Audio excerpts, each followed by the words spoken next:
Dans cet exercice, on va utiliser la fonction miroir. Avant de commencer, vous allez devoir télécharger le fichier Mastercam dans Classroom et vous allez l'ouvrir dans le logiciel par la suite. Le fichier s'appelle miroir.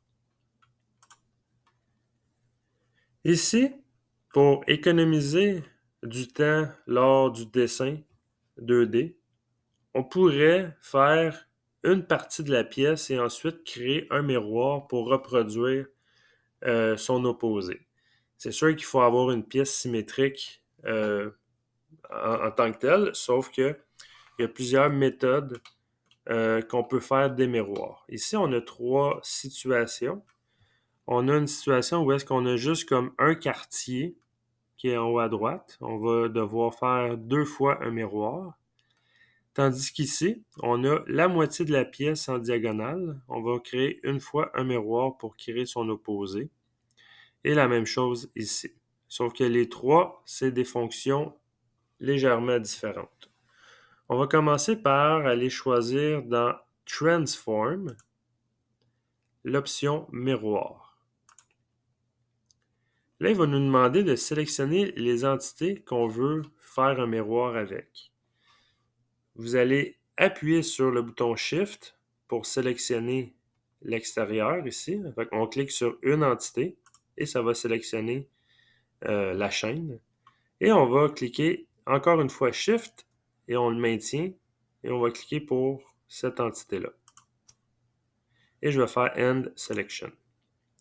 Présentement, l'option qui est par défaut, il devrait être à Copy. C'est ce que je veux faire. Je veux copier. Et on est par rapport à l'axe X. L'axe X, c'est cet axe-là ici. J'ai fait un miroir par rapport à l'axe X. Si je fais Y, on voit que c'est le Y. Mais là, je vais rester avec le X. Et je vais faire Accepter. Il va me rester à faire le miroir de tout ça, mais à gauche. Je vais sélectionner mes entités encore une fois. Je vais appuyer sur Shift. Je vais sélectionner une entité extérieure, comme ceci, et Shift, une entité à l'intérieur, comme ceci. End Selection, et je vais m'assurer que c'est toujours à Copy, et je vais changer l'axe par rapport à l'axe Y, comme ça. Et on fait le crochet. Deuxième situation, on va toujours utiliser l'option miroir. Encore une fois, on va choisir la géométrie qu'on veut faire un miroir. Je vais appuyer sur Shift, sélectionner le contour extérieur et le contour intérieur, comme ça. Je fais End Selection. Et là, l'option est différente pour ce miroir-là, parce que j'ai une diagonale comme ça ici. C'est pas par rapport au X, c'est pas par rapport au Y, c'est vraiment par rapport à un vecteur. Le vecteur, on va devoir le choisir avec la petite souris ici. Je vais cliquer sur la petite souris et il va me demander de sélectionner une ligne vecteur.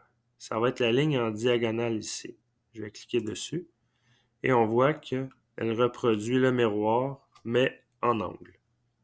Je vais faire Accepter. Et je vais faire la dernière opération en bas. Le même principe, je vais sélectionner mes géométries en faisant Shift, sélectionner l'extérieur et l'intérieur. Je vais faire End Selection et je ne peux pas non plus y aller en X ni en Y. On voit que ça ne fait pas un miroir. Je vais encore y aller à vecteur, mais je n'ai pas de ligne. Ce que je vais devoir faire, c'est avec le petit curseur de la souris, je vais cliquer sur la petite flèche et je vais sélectionner les coins, les bouts de ligne pour créer un vecteur finalement. Je vais cliquer ici.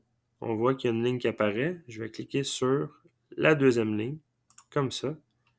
Et j'ai fait mon miroir. Je vais accepter le tout. Et on voit que on a des couleurs mauve et rouge et vert.